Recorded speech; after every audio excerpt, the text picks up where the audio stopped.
sommes avec Marie-Cécile Nave. Bonjour Marie-Cécile. Bonjour. Vous êtes politologue.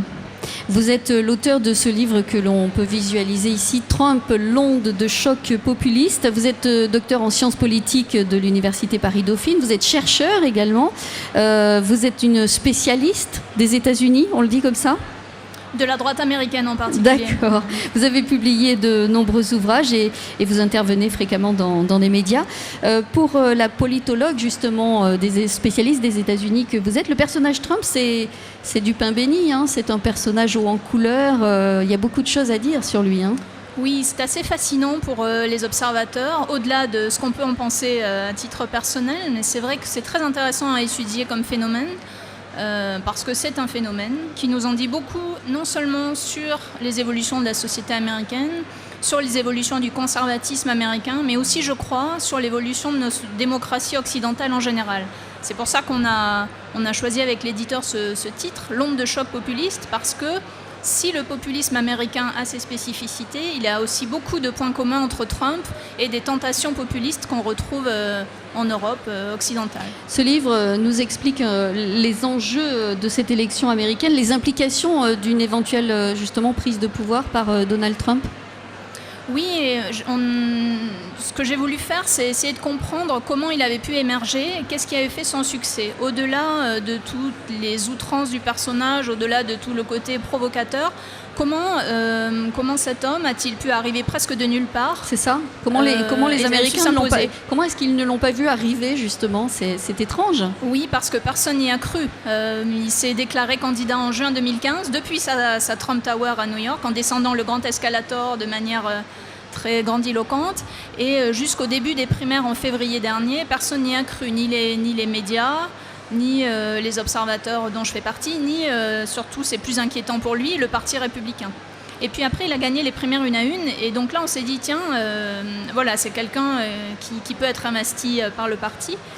Et en fait, son ascension, quand on y réfléchit, quand on prend le temps de se pencher sur ce qui a pu se passer ces 8 dernières années aux États-Unis dans le Parti républicain, finalement, on se rend compte que Trump, c'est pas un accident, ça s'explique, et il y a aussi des répercussions sur la suite. Alors, l'éventuelle prise de pouvoir de ce personnage Donald Trump, ça peut effrayer le monde parce qu'on sait qu'un président américain peut avoir une influence sur le niveau international. On l'a vu avec Bush et l'Irak, par exemple.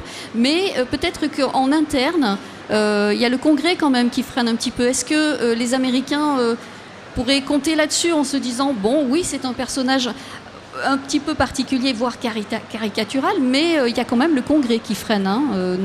En tout cas, ça fonctionne un peu différemment aux États-Unis. Oui, le président américain a quand même un certain nombre de pouvoirs importants en politique étrangère, en économie, sur les questions de société.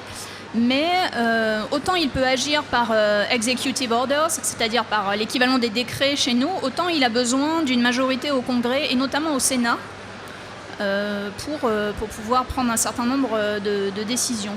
Donc oui, il a du pouvoir, mais ce n'est pas un pouvoir dictatorial ou un pouvoir même autoritaire. Ça reste un régime qui s'appuie largement sur le Parlement. Donc les Américains peuvent y voir juste un personnage un peu éblouissant, mais pas si dangereux peut-être. Alors, la société américaine est très clivée dans cette élection. Comme on le sait, aucun des deux candidats n'est vraiment populaire, n'apporte vraiment un engouement, ne suscite l'engouement.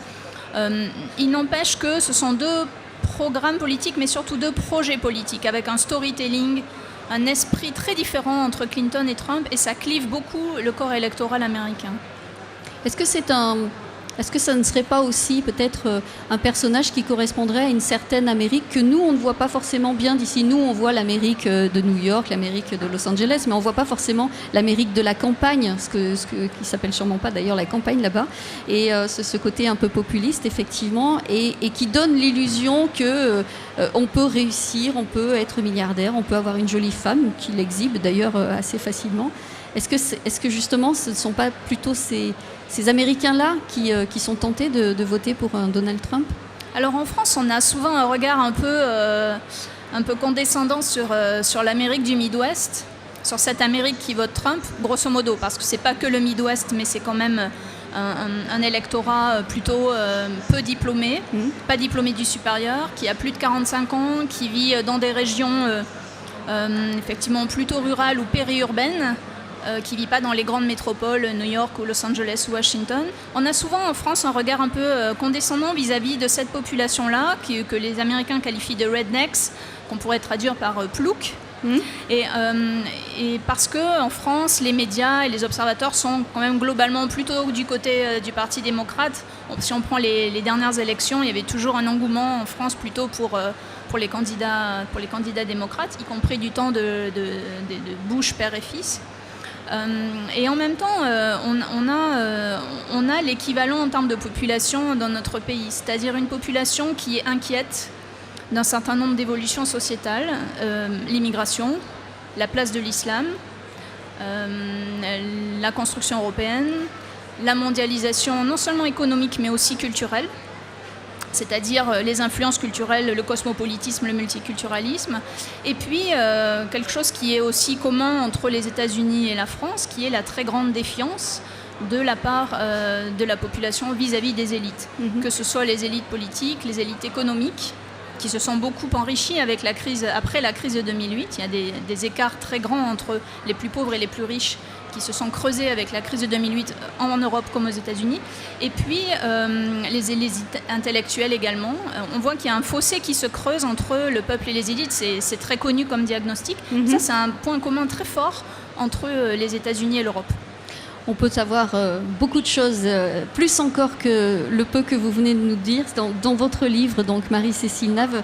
Merci beaucoup d'être venue sur notre podium. Trump, l'onde de choc populiste. Et vous êtes au kiosque L8 si on souhaite vous rencontrer. Vous êtes là jusqu'à demain, j'imagine. Jusqu'à demain. Voilà, avec grand plaisir. Merci beaucoup Marie-Cécile Nave. Merci.